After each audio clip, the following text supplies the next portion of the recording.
Greetings and welcome to our daily Devo for the very last day of July, July the 31st.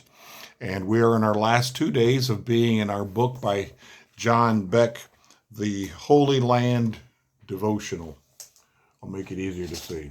The Holy Land Devotional. In our last 2 days, we're going to end up in the southern wilderness, which is not a good place to be. The passage referenced is Numbers chapter 20, verses 1 through 13, and they quote verse 12, or they cite verse 12. But the Lord said to Moses and Aaron, now what could the Lord say to them? You're going to be surprised. Because you did not trust in me enough to honor me as holy in the sight of the Israelites, I'll emphasize that, you will not bring this community in the land I give them.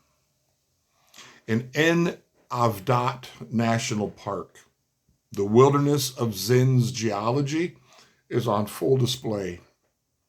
Its near vertical limestone walls are layered with seams of flint. This geological feature plays a vital role in our understanding of Moses' dramatic disqualification. At the beginning of the story in Numbers 20, we expect him to lead Israel into the promised land. By the story's conclusion, we know that he won't. This story opens in the final days of Israel's 4-decade stay in the southern wilderness. The lack of natural resources has once again contributed to the people's rebellion against the Lord's appointed leaders. Why did you bring us up out of Egypt to this terrible place? It has no grain or figs, grapevines or pomegranates, and there is no water to drink. That's verse 5 in our passage. Here was another opportunity for Moses to highlight the Lord's capacity to provide. The instructions Moses receives make sense here in this place. The Lord directs Moses to take his staff in hand and speak to the rock. And when he does, the Lord will bring forth a surge of water from it. These instructions differ from the instructions Moses had received earlier in the southern Sinai in Exodus 17, 1 through 6.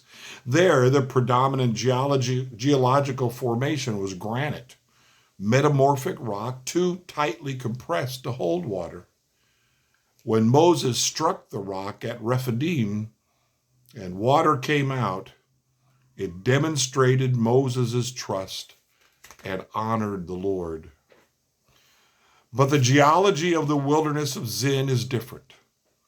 Here, meager rainfall flows vertically through the porous limestone until it encounters a flinty seam. The water then travels horizontally until it exits the cliff face. However, when evaporation causes a mineral cap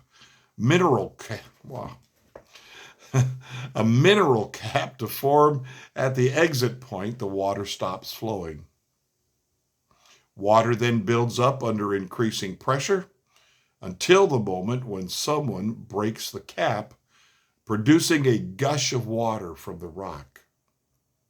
That's why the Lord instructed Moses to speak to the rock in the wilderness of Zin rather than strike it. Read carefully and you will see that Moses did the opposite.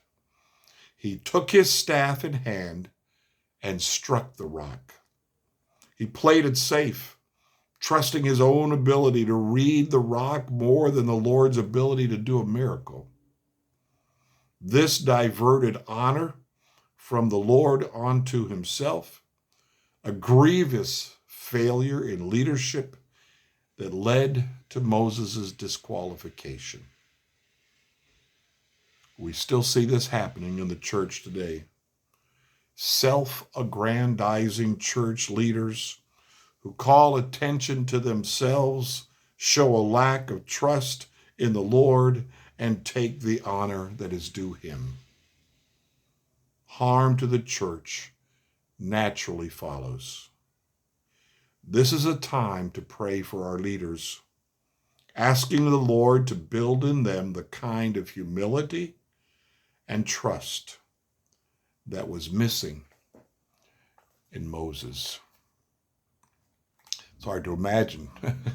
Hard to imagine humility and trust missing in Moses.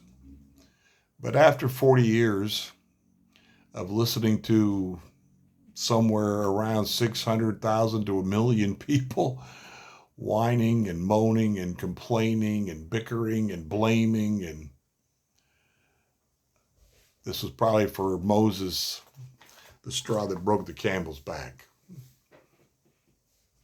But still, he'd seen the Lord do enough that he should have maintained trust.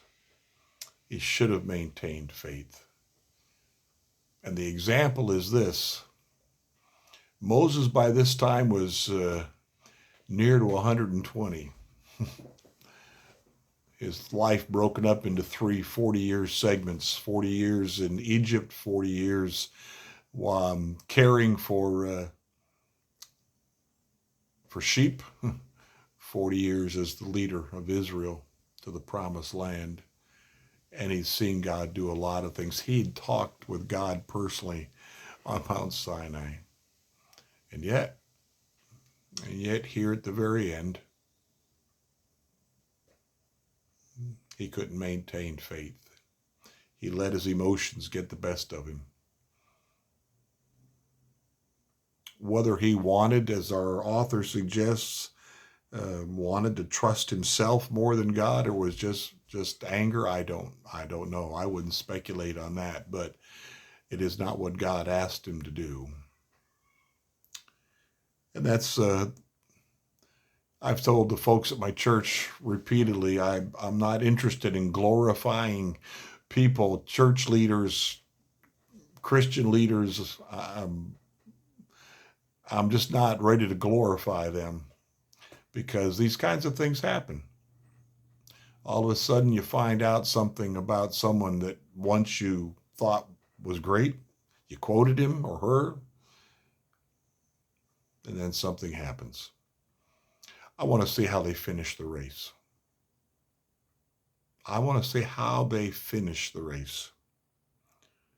How has the geology of this story changed the way you read it? Well, the fact that it sounds like a human could make water come from the rock by striking it,